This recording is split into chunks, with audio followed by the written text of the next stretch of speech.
¿Cómo están? Muy buenas tardes, bienvenidos a Más que Noticias. Estamos con un gabinete en suspenso. En la práctica no hay gabinete porque ninguno de los ministros del gabinete Jara puede reunirse hoy ni firmar ningún decreto.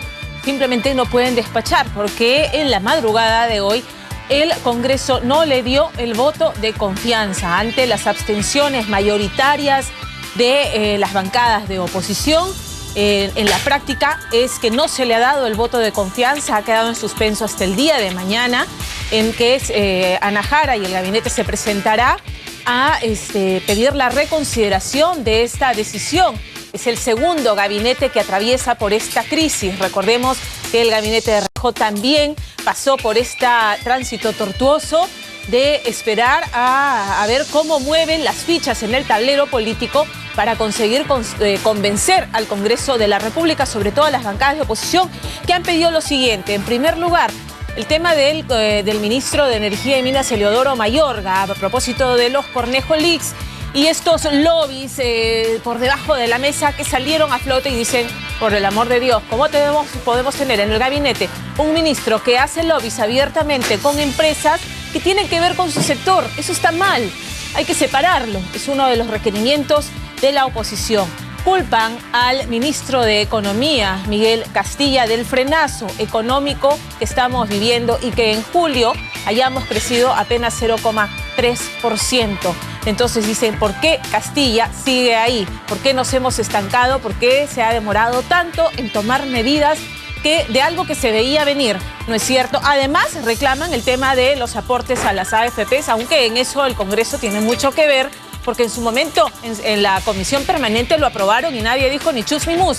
Pero ahora reclaman que hay que retroceder en el tema, pero ya el ministro Castilla ha dicho que él no conoce ningún sistema previsional más eficiente que el de las AFPs, y la bancada fujimorista se ha puesto treja en el asunto de la candidatura de Diego García Sayán a la Secretaría General de la OEA, además del tema de la huelga médica y también por ahí cuestionamientos al ministro del Interior, Daniel Urresti.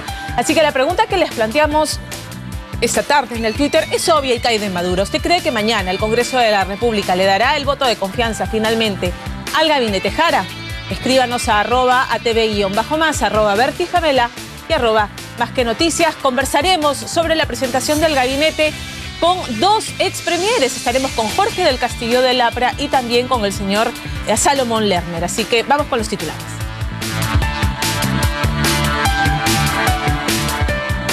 Mañana el Pleno del Congreso decidirá si otorga o no el voto de confianza al gabinete Ana Jara. 63 legisladores se abstuvieron en la primera votación.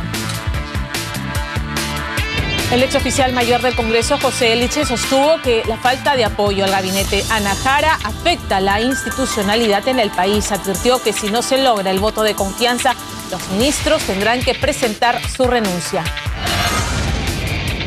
Esta noche se realizará el primer debate de los candidatos a la alcaldía de Lima. Luis Castañeda Locio aún no ha confirmado su asistencia. La OMPE realiza el sorteo para elegir a los miembros de mesa para las elecciones municipales y regionales del 5 de octubre. Se elegirá a más de 580.000 personas entre titulares y suplentes. Y en Caraballo, una joven madre de familia fue brutalmente golpeada por su conviviente, quien fue liberado por la policía por no tener pruebas suficientes de la agresión. Y en el plano internacional, el médico estadounidense infectado con ébola y que fue tratado con un suero experimental ha sido dado de alta. Kent Brantley agradeció desde el Hospital Emory de Atlanta.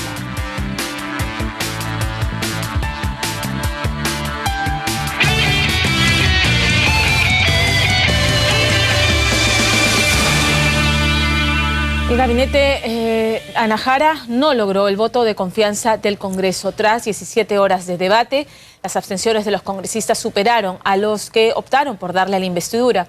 Mañana el Pleno del Congreso decidirá si otorga o no el voto de confianza. No le dieron el voto de confianza. La cuestión de confianza solicitada por la señora Ana Jara Velázquez, presidenta del Consejo de Ministros, queda sin resolver y por lo tanto la consulta se volverá a realizar. Este es el resultado de la votación final del Pleno del Congreso al gabinete Jara, tras más de 17 horas de debate. Fueron 63 abstenciones frente a los 50 votos a favor y 1 en contra de los 112 parlamentarios presentes. El sinsabor se sintió desde el hall de los Pasos Perdidos hasta la puerta del Parlamento, por donde salió Ana Jara y su gabinete, pasadas las 3 de la madrugada. No me voy bajo ningún término derrotada del Congreso, porque hemos cumplido nuestra parte. La otra parte le correspondía hacer al Parlamento. ¿Un jalón de orejas para ustedes? Lo tomaría como un jalón de orejas si los congresistas hubiesen votado en contra. No ha habido un voto en contra salvo el del congresista Benítez. ¿Qué no van a hacer? Por su parte, la oposición calificó como un jalón de orejas al gobierno por su falta de autocríticas. Y esta abstención, señalan, sería para que construyan políticas de entendimiento. La oposición ha tenido el criterio de madurez de no querer votar rojo a priori para que ellos renuncien y se vayan a su casa. Porque si votábamos todos rojos, se tenían que renunciar y se iban. Y es que como el número de abstenciones supera los votos a favor, el gabinete Jara deberá esperar otra votación. Yo no he venido a ofrecer a la representación nacional algo que no podemos cumplir. He dicho también, Presidenta, que esto no será un cheque en blanco. Para eso existe el control político. A lo largo de todas esas horas, pasó de todo en el Congreso de la República. Los que discutían a viva voz, los que ya estaban muy cansados de tanto debate y los que no se sabían el protocolo. Muchas gracias, ministro. Tiene el uso de la palabra. Culmine, ministro, culmine. Ok, termino. Bien. El ministro del Interior, Danilo Urresti, fue de los que más destacó sin lugar a dudas. Aquí dio un duro mensaje a quienes lo acusan de lanzar cifras falsas. Y las cifras que yo mismo hice público después de un mes de gestión. Y quiero decirles aquí y ahora que todas estas cifras están respaldadas por la documentación correspondiente. Ana Jara y todo el gabinete ministerial tendrán una nueva oportunidad en los próximos días para que estos resultados se reviertan. En entrevista telefónica con Pilar Higashi, el exoficial mayor del Congreso, José Eliche, sostuvo que la falta de apoyo al gabinete de Ana Jara afecta la institucionalidad en el país. Advirtió que si no se logra el voto de confianza, los ministros tendrán que presentar su carta de renuncia.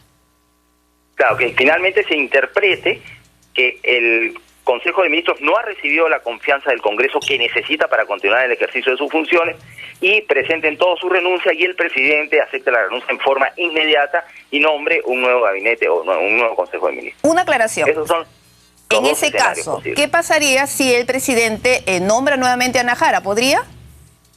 Claro, no hay nada que impida que nombre a Ana Jara.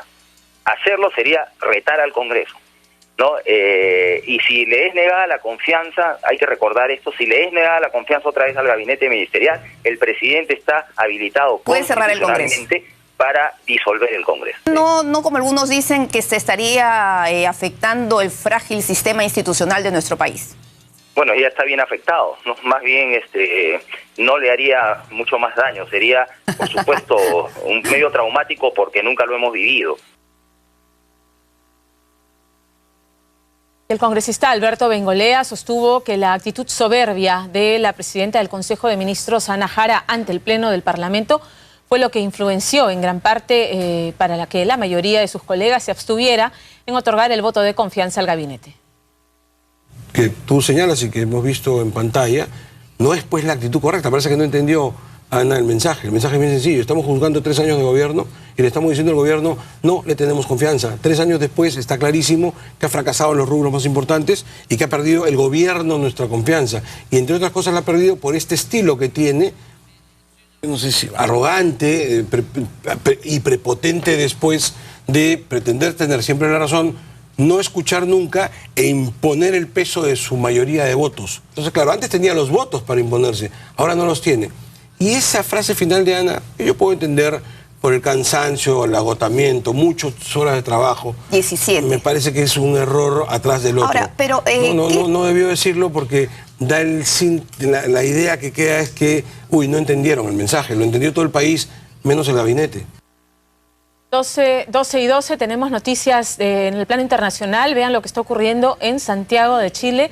Esta es la manera en que la policía, carabineros de Santiago de Chile reprimen a las protestas estudiantiles en la capital, en el centro de la capital chilena. Una vez más, los estudiantes salen a las calles a protestar por la reforma en el sector educación. Como conocemos, pues las protestas en Chile, sobre todo de los estudiantes universitarios, es reclamando una verdadera gratuidad de la enseñanza. La mayoría de los estudiantes chilenos se sienten de algún modo excluidos porque la educación universitaria es muy cara, onerosa, ellos no la pueden asumir y pues reclaman que es responsabilidad del gobierno otorgar educación universitaria gratuita, ¿cierto? Y de acceso a la mayoría. Vamos a escuchar. Unos jóvenes, otros ya han comenzado la retirada por la calzada norte de la Alameda y esto continúa de forma muy normal porque en la calzada sur continúa una batucada, incluso animando a algunas personas que se encuentran apostadas en ese lugar. Hay otro grupo que avanza precisamente a la esquina que estamos comentando de Camin con la Alameda, también con República, mientras que, por ejemplo, ahí donde está en Echaurren hay una sucursal bancaria que está siendo atacada por un grupo de jóvenes. Claro, precisamente. Es la que estamos viendo en imágenes para que estemos hablando de lo mismo. En estos momentos estamos mostrando entonces imagen de la esquina donde está esta sucursal bancaria que está siendo atacada, están ahí golpeando las persianas metálicas. Ya vimos lo que pasó en otro local donde lograron romperla y ahora están concentrados. Acá también lograron romperla.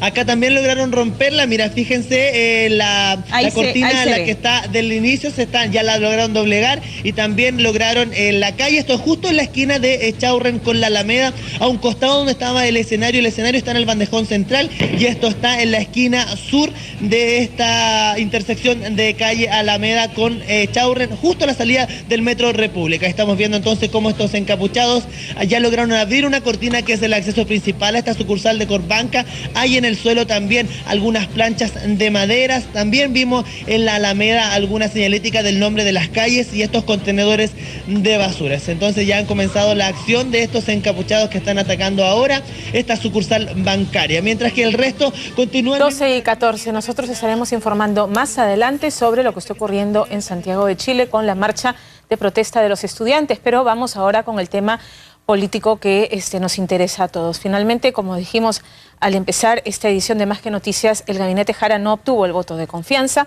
Se ha convocado al Pleno para el día de mañana. La oposición ha puesto aparentemente una serie de condiciones para que el día de mañana finalmente le den el voto de confianza. Vamos a conversar sobre el tema con dos ex premieres, con Salomón Lerner y con Jorge del Castillo, para que nos den sus impresiones de lo que